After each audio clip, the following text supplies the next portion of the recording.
नमस्कार। धानु का आदर्श विद्या मंदिर की ऑनलाइन क्लासेज में आप सभी का हार्दिक स्वागत है।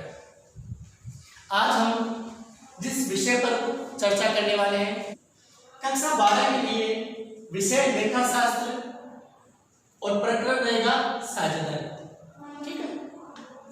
पिछली कक्षा में कक्षा 11 में हमने एकाकी व्यापार से संबंधित पढ़ाई की थी, स्टडी की थी।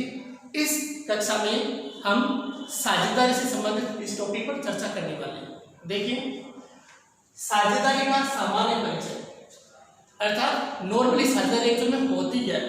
देखिए, दो या दो से अधिक लोग, सबसे पहले जो शर्त है वो हमारी शर्त रहेगी साझेदारी के अंदर कि मिनिमम जो व्यक्ति है, जो न्यूनतम व्यक्ति है वो 2 होने चाहिए या फिर उससे अधिक होने चाहिए।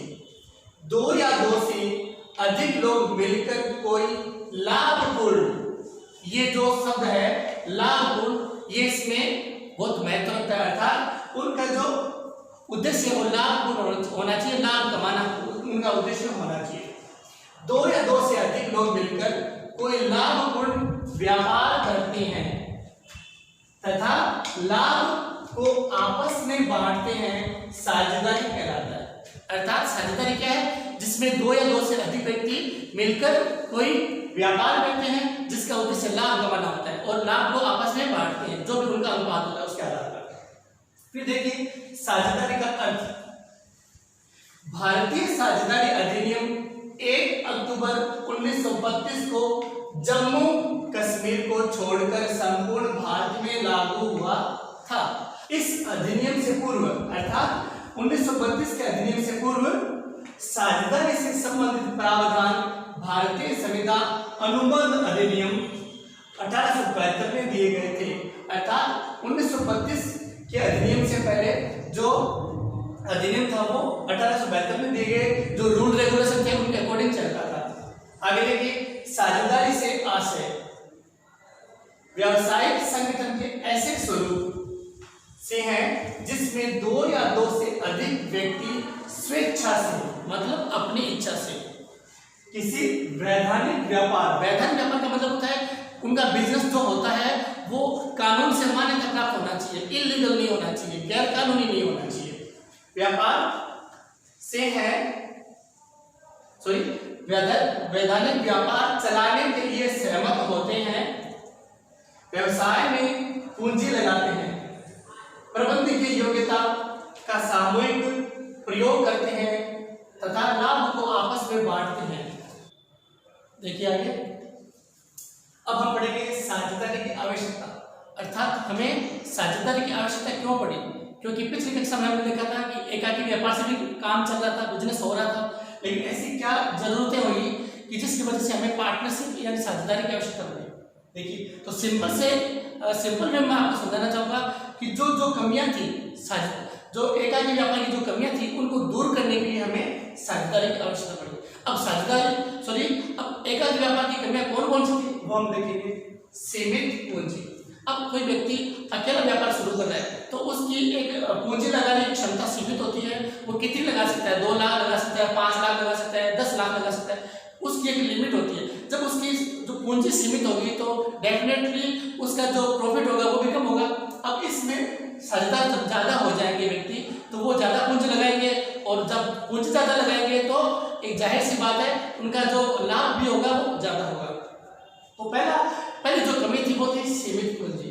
सीमित पूंजी की समस्या को दूर करने के लिए हमें साझेदारी की आवश्यकता पड़ी।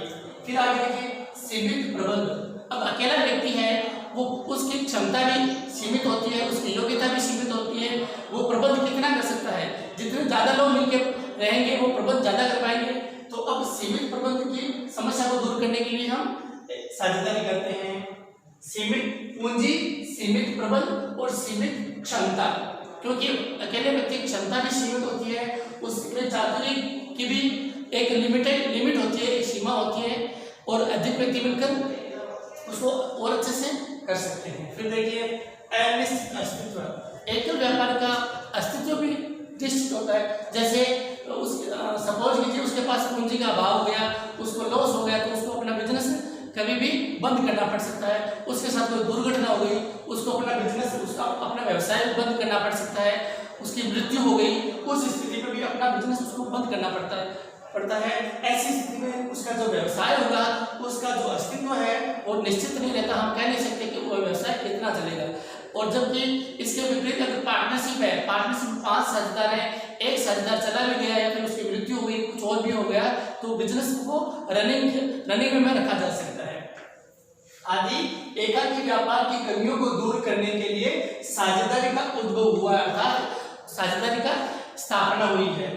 पूंजी, कार्यकुशलता, अनुभव की पूर्ति के लिए साझेदारी की स्थापना की जाती है। अब देखिए, जब व्यक्ति ज्यादा होंगे तो पूंजी ज्यादा लगाएंगे, उनकी कार्यकुशलता बढ़ जाएगी, क्योंकि विभिन्न जो लोग होंगे उनकी सबकी कार्यकुशलता अलग अलग होंगी। अनुभव, अब जब ज्यादा लोग आएंगे तो सबके पास अपना अपना अनुभव होगा, वो अपना अनुभव शेयर करेंगे, जो कि बिजनेस के लिए फायदेमंद रहेगा। अब देखिए, ये तो हो गई साझेदारी की आवश्यकताएं। अब साझेदारी की विशेषता, मतलब साझेदारी की कौन कौन सी विशेषता है वो हम देखेंगे। सबसे पहले जो विशेषता है वो होती है 2 या 2 से अधिक व्यक्ति। पहली कंडीशन जो अपनी होती है साझेदारी के अंदर वो होती है न्यूनतम व्यक्ति 2 होने चाहिए और अधिकतम हो सकते हैं। अब अधिकतम की भी इसमें सीमा निर्धारित की हुई है, न्यूनतम 2 और अधिकतम 50 व्यक्ति होते हैं। फिर देखिए, साझेदारों के मध्य समझौता या अनुबंध। जो साझेदारी होती है, साझेदारी की जो स्थापना होती है वो अनुबंध से होती है, ठीक है। अर्थात साझेदारी करने के लिए उनमें आपस में कोई समझौता हो, समझौता या अनुबंध जरूर होता है। वो समझौता या अनुबंध लिखित भी हो सकता है, मौखिक भी हो सकता है। लेकिन अगर देखा जाए तो जो समझौता लिखित होता है वो ज्यादा फायदेमंद रहता है, क्योंकि सपोज कीजिए कोई विवाद उत्पन्न हो गया भविष्य में जाके, तो उसका निपटारा करने की जो लिखित समझौता होता है वो ज्यादा हेल्पफुल होता है। फिर देखिए, लाभों का विभाजन। दूसरी जो 3 नंबर की जो विशेषता है वो है लाभों का विभाजन। लाभों के विभाजन के अंदर हम लाभ और हानि दोनों शामिल करते हैं। क्यों? बिजनेस के अंदर देखो लाभ भी हो सकता है और हानि भी हो सकती है। इसके अंदर जितने पार्टनर होंगे उनका अपना एक निश्चित अनुपात होगा, जिसके अंदर उनका लाभों का या फिर जो हानियां होंगी उनका विभाजन किया जाएगा। फिर देखिए, व्यवसाय का होना। इसका मतलब होता है जो पार्टनरशिप होती है उसका उद्देश्य व्यवसाय होना चाहिए, मतलब व्यवसाय का होना जरूरी है ये। और व्यवसाय का भी ऐसा मतलब उनका उद्देश्य किसी वस्तु का कारोबार करना, वस्तु का आदान प्रदान करना, लेन देन करना, इस प्रकार बिजनेस होना जरूरी है। अगर कोई धार्मिक उद्देश्य से या फिर लोक कल्याणकारी या फिर कोई समाज कार्य के लिए कोई पार्टनरशिप रखी जाती है तो वो पार्टनरशिप के अकॉर्डिंग नहीं काउंट होगी, क्योंकि वो उसका उद्देश्य व्यवसाय करना नहीं होता। तो इसमें व्यवसाय होना आवश्यक है। फिर देखिए, व्यवसाय का संचालन का निर्धारण। इसमें व्यवसाय का संचालन कौन करेगा इसका निर्धारण होता है। फॉर एग्जाम्पल, या कोई व्यक्ति पूरी पार्टनरशिप में अकेला व्यक्ति भी उसका संचालन कर सकता है या फिर वो सब मिलकर संचालन कर सकते हैं। कई बार क्या होता है, सारे पार्टनर की सहमति से किसी एक व्यक्ति को नियुक्त कर दिया जाता है कि आप हमें सबसे ज्यादा योग्य हैं, आपकी स्किल ज्यादा अच्छी है, तो आप पूरी पार्टनरशिप का संचालन करेंगे। या फिर ऐसा भी हो सकता है कि सबको अपनी अपनी रेस्पॉन्सिबिलिटी दे दी जाती है कि आप अपनी योग्यता के आधार पर उसका संचालन करेंगे। फिर देखिए, अगला 6 नंबर की जो विशेषता है अधिनियम। अब पार्टनरशिप या फिर साझेदारी का जो अधिनियम अपना लागू हुआ वो होगा 1932, साझेदारी अधिनियम 1932 लागू होगा। फिर असीमित दायित्व। इसके अंदर जो पार्टनर्स होते हैं उनका सबका जो दायित्व होता है वो असीमित होता है। फिर पृथक अस्तित्व नहीं। अब देखिए, इसमें पृथक अस्तित्व नहीं है, यहाँ पे नहीं कर लीजिए, नहीं। जो पार्टनर होता है, जो साझेदार होता है, उसका अपनी फर्म से अस्तित्व अलग नहीं हो सकता, ठीक है। तो इस प्रकार हमने आज साझेदारी से संबंधित हमने पढ़ा है और मैं ऐसी उम्मीद करता हूं कि आपको समझ में आया होगा। धन्यवाद।